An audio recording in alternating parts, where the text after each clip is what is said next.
Ehi, ben ritrovati. Tiranno Matto qui, dritto al sodo. Ho giocato per 3 giorni al beta test di Dune Awakening. Gioco di ruolo, survival, MMO su vasta scala, ambientato nell'universo scritto da Frank Herbert, quello di Dune. Funcom, la casa di sviluppo, ha alle spalle una grande esperienza come quella di Anarchy Online. Per quanto riguarda gli MMO, si parla di un pilastro molto vecchio ormai, e Conan Exiles per quanto riguarda il survival. Quindi questa crasi di generi in cui Dune Awakening si va a porre non stona per nulla a livello di game design. Facciamo come sempre, per rispetto del vostro tempo, un troppo lungo non guardo. Cercherò di dirvi in frettissima in cosa è consistita questa mia esperienza.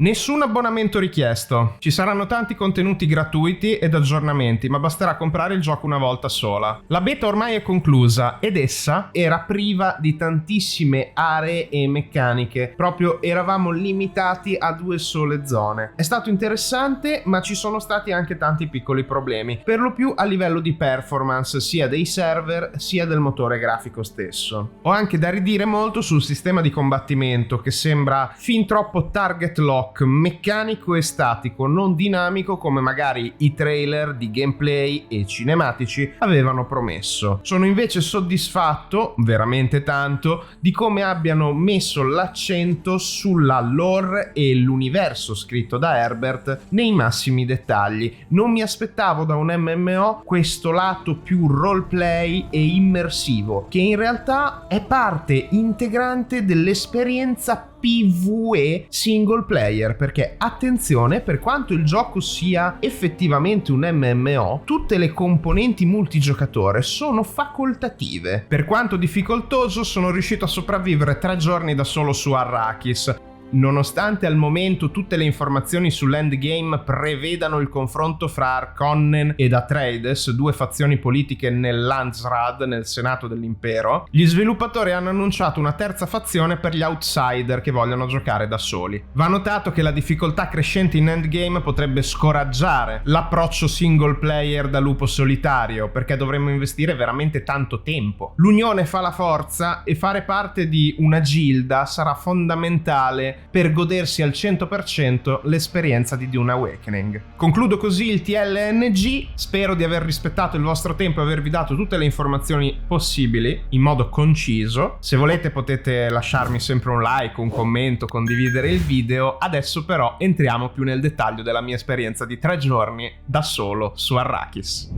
Partiamo parlando della creazione del personaggio, fondamentale in qualsiasi gioco di ruolo. Già da adesso su Steam potete ottenere separatamente un client per creare il personaggio e importarlo poi successivamente, una volta che il gioco sarà rilasciato, all'interno di un server. Attenzione, un paio di specifiche. Su Dune Awakening sono presenti non solo le classi ma anche le origini del proprio personaggio. Nell'universo di Herbert ci sono, possiamo dire, solo umani, e quindi noi giocheremo soltanto dei personaggi umani. La nostra cultura ci darà dei bonus di origine molto importanti e che daranno non solo flavor con un emote, ma proprio un vantaggio in gioco. L'origine non è data solo dal pianeta, ma anche dal ceto sociale, essendo la società dell'Imperium di Dune estremamente stratificata. Anche qui la scelta influirà sui nostri dialoghi e alcuni bonus che avremo nel corso della partita, ma la scelta più importante è quella della classe. Potremmo essere o dei combattenti corpo a corpo o degli accoliti dell'ordine Bene Gesserit e dunque con capacità psioniche mentali, o dei mentat, dei tecnici mentali, dei semicomputer,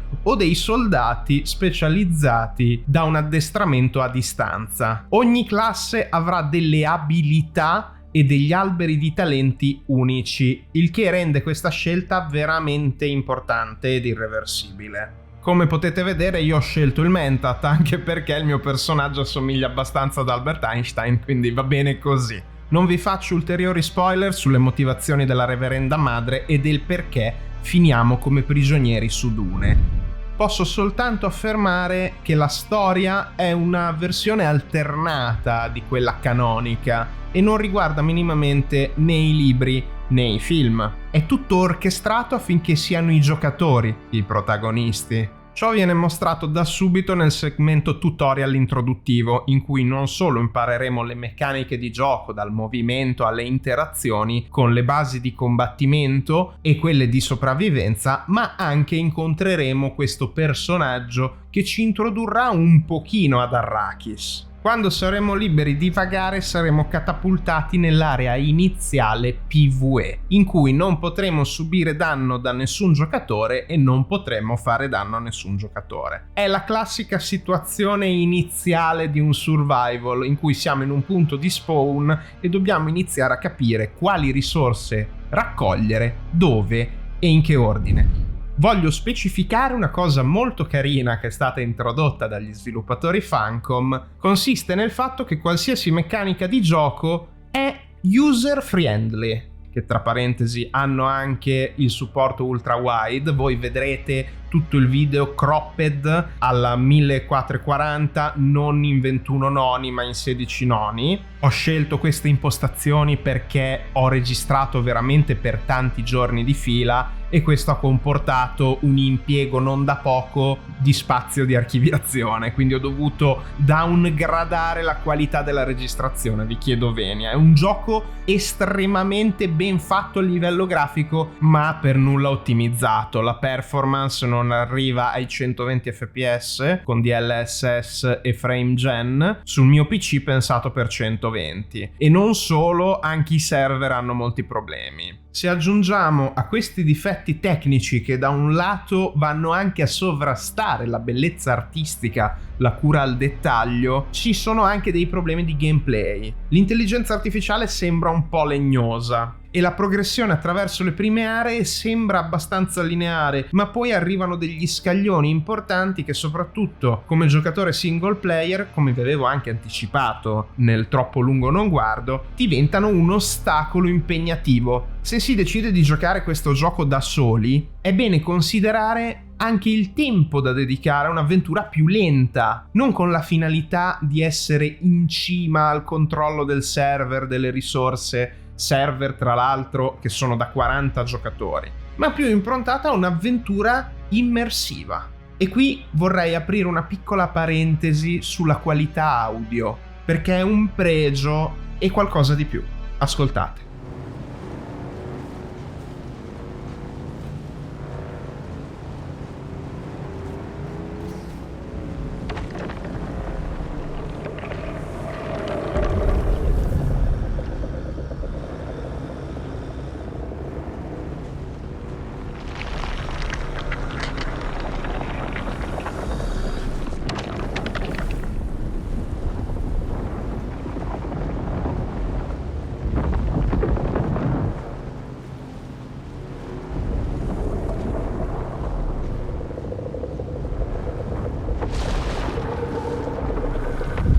Coerentemente al titolo, l'avventura in Dune è un risveglio, un awakening, un divenire del nostro personaggio da prigioniero a Fremen. Non vado troppo nel dettaglio del perché i Fremen non ci sono e noi dovremmo diventare i Fremen, ma tutto nella progressione, nello storytelling, ruota attorno al core dell'essere non solo abitanti di Arrakis, ma abitanti di Dune. E in pieno stile Herbert ci saranno dei momenti what the fuck in cui non riusciremo neanche a capire queste anomalie della mente pazzesche legate alla storia più nascosta, misterica di questo pianeta. Nell'open beta non tutti i vantaggi di questo lungo processo di questline legate ai Fremen erano presenti, e quel poco che vi posso mostrare principalmente riguarda l'evoluzione del mio personaggio durante questi 3 giorni, compreso anche del mio lento approcciarmi a tutte le meccaniche, come i combattimenti molto lenti, lore friendly con gli scudi che vanno penetrati, il sangue che va convertito in acqua, le fibre che devono essere usate come delle bende aziende e tutto l'albero dei talenti, che dipende dalla classe che ho scelto ovviamente, ma rappresenta un insieme importante di vantaggi per la sopravvivenza. E non fatemi iniziare sui blueprint e tutti i progetti mandati imperiali che possiamo trovare nei relitti, nei campi dei superstiti, degli sciacalli, eccetera.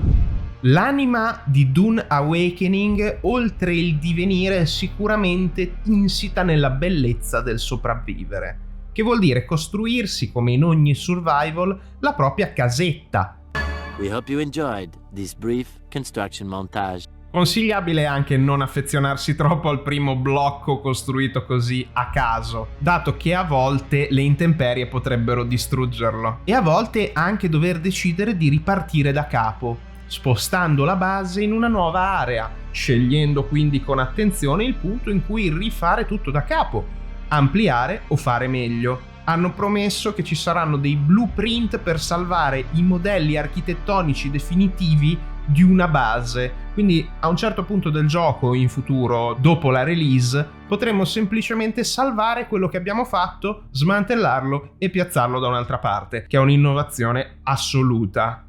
Meno innovativo, perché parte integrante del genere RPG survival, è il crafting alle crafting station, quindi non solo nel nostro inventario, ma dovendo per forza all'interno di una base avere a disposizione un sacco di tavoli, che in questo caso sono proprio dei macchinari, per prepararci qualsiasi strumento, dalle armature alle armi al sostentamento. Il mio consiglio è anche avere un occhio di riguardo per la bellezza estetica, per il senso architettonico delle nostre basi.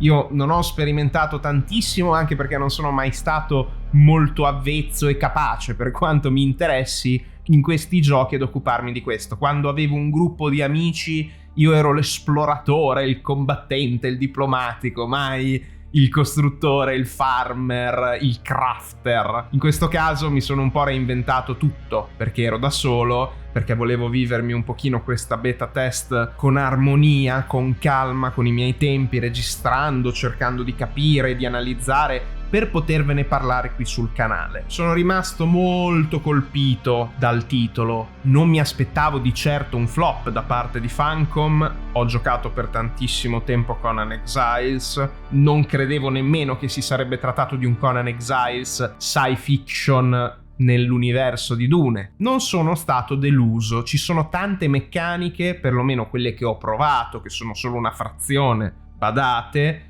che fanno ben sperare. E fra la colonna sonora, gli effetti e l'impatto grafico, questo titolo è sbalorditivo. Se aggiungiamo anche nella bellezza questo senso di impotenza fra le sabbie del pianeta Dune, il terrore dei vermi che possono da un momento all'altro emergere e divorare noi con tutti i nostri beni, Dune Awakening raggiunge un livello nuovo di tensione e spessore di ogni emozione provata mentre giochiamo al titolo.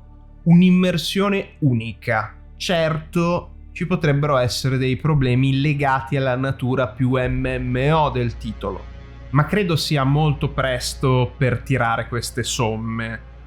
Non penso questo video come un'analisi, quanto una prima impressione, un primo approccio ad un Awakening al quale vorrei idealmente far seguito con altri video in futuro, se mi sarà possibile giocare ad un Awakening, ovviamente.